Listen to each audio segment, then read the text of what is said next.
Hello friends, Harish help में एक और आपका फिर से स्वागत है।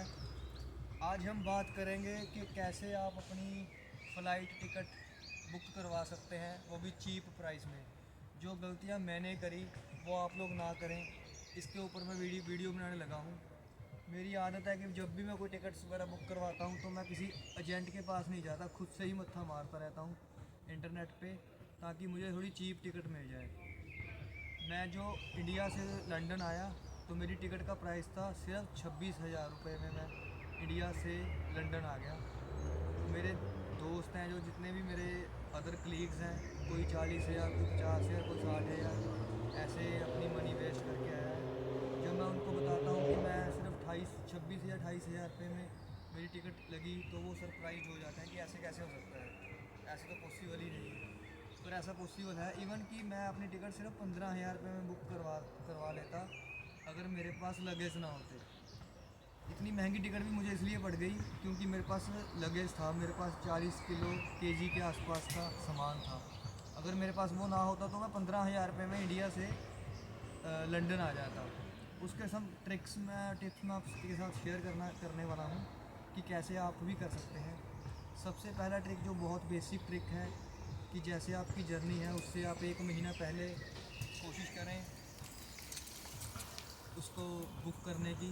1 महीना पहले अगर आप बुक करेंगे तो ऑब्वियस आपको नॉर्मल रेंट से थोड़ा सस्ती मिल जाएगी। ये तो बहुत ही कॉमन एक टिप है जो सारे यूज़ करते हैं, कि जितना आप अर्ली अप्लाई करेंगे टिकट्स के लिए उतना जल्दी आपको उतना ज़्यादा डिस्काउंट आपको मिल जाएगा।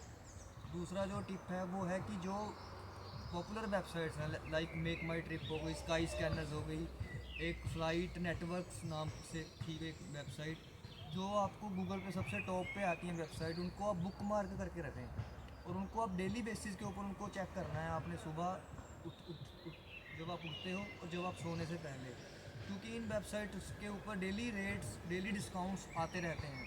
तो मैं डेली इनके ऊपर प्राइस चेक करता था। जिस दिन आपको लगे कि इस दिन सस्ती डील मिल रही है, उसी दिन आपने क्रैक कर लेना है। मतलब आपने ऐसा नहीं कि एक ही दिन चेक किया और एक ही दिन बुक कर ली, ऐसा नहीं होता। कई बार संडे, मंडे, ट्यूसडे इनके डिस्काउंट्स लगते रहते हैं रूटीन बेसिस के ऊपर।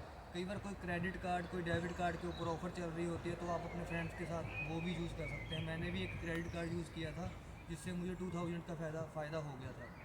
दूसरा टिप ये है कि आपने डेली बेसिस के ऊपर कुछ पॉपुलर वेबसाइट जिनके ऊपर आपको लगता है कि ज़्यादा चीप रेट में टिकट मिल रही है, आपने उस वेबसाइट को बुक मार्क कर लेना है।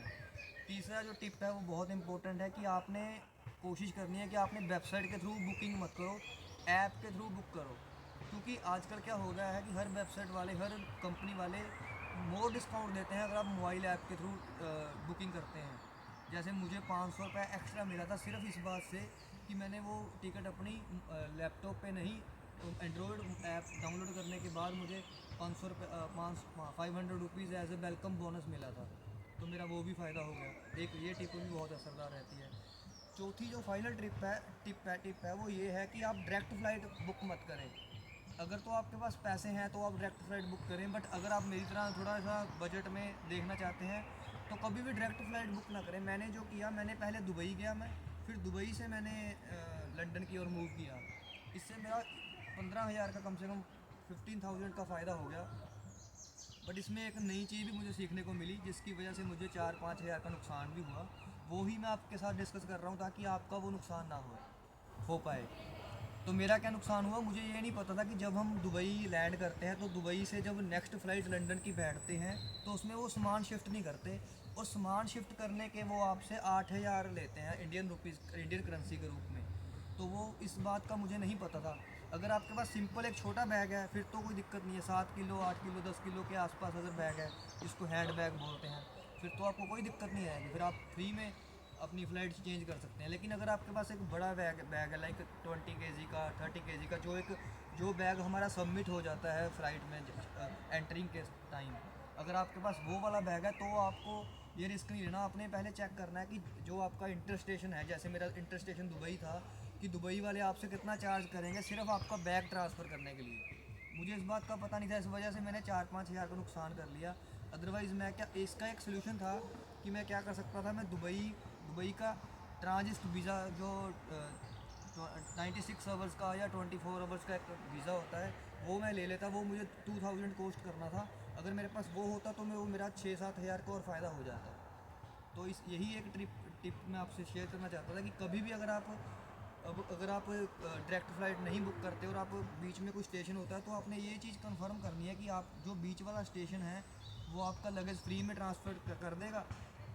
99% वो आपका फ्री में ट्रांसफ़र नहीं करेगा, वो आपसे एक्स्ट्रा चार्ज लेगा सिर्फ एक लगेज ट्रांसफ़र करने का। तो इस बात का भी आपने ध्यान रखना है। एक और बात का आपने ध्यान रखना है कि जब जितना आपके पास लगेज है, आपने लगेज ज़रूर चेक करना फ़्लाइट बुक करने से पहले, क्योंकि कई बार होता है कि फ़्लाइट बहुत सस्ती मिल रही होती है बट उसमें लगेज सिर्फ एक ही अलाउड होता है। जैसे आप एज ए स्टूडेंट आते हैं या आप आपके पास बहुत भारी सामान होता है, तो कोशिश करो कि आप पहले लगेज भी चेक कर लो कि कितना वेट अलाउड है उस टिकट में। अदरवाइज़ आप थोड़ा हरासमेंट हो सकती है आपको। यही कुछ टिप्स थे जो मैंने एक्सपीरियंस किए। कोशिश करो खुद से टिकट बुक करो, कोशिश करो मोबाइल ऐप के थ्रू टिकट बुक करो, आपको डेफिनेटली डिस्काउंट मिलेगा और आप एजेंटों को जो पैसे देने हैं वो बच जाएंगे और आपको एक सेटिस्फेक्शन होएगी कि हाँ मुझे कुछ नई बात सीखने को मिली और मैंने एक कोई क्रेडिट कार्ड यूज़ करके, कोई कूपन कोड यूज़ करके। एक और भी टिप है कि आप जैसे सपोज कर लो मेक माई ट्रिप से आप यूज़ कर रहे हो, फ़्लाइट बुक कर रहे हो, तो आप गूगल पर सर्च कर सकते हो coupon of make my trip. तो कई बार होता है कि आपको 10% 20% के कोई ऐसा कूपन मिल जाता है जो इंस्टेंट आपको एप्लीकेबल हो जाता है। सिर्फ आपको 10 से 15 मिनट रिसर्च करनी है गूगल के ऊपर, कूपन कोड लिख के रिसर्च करके। तो कई बार आपको गूगल पे वाले भी कूपन कोड दे देते हैं, तो ऐसे कूपन कोड को करने के लिए आपको थोड़ा सा रिसर्च करनी पड़ेगी। मैं तो ऐसी रिसर्च कर लेता हूँ, बाकी पर्सन टू पर्सन वेरी करता है। कई पर्सन इतनी मेहनत नहीं करते, उनको होता है कि जो टिकट मिल रही है मैं ले लेता हूँ। तो ये टिप्स उन लोगों के लिए है जो थोड़ी सी मेहनत कर सकते हैं और जो थोड़ी सी हरासमेंट भी सहन कर सकते हैं। लाइक वो डायरेक्ट फ़्लाइट बुक करने के बजाय बीच में कोई उनको पता हो कि कौन सा स्टेशन कन्वीनियंट है जिसमें वो बुकिंग कर सकते हैं, तो वो उस स्टेशन की टिकट लें, वहाँ से फिर आगे मूव हों।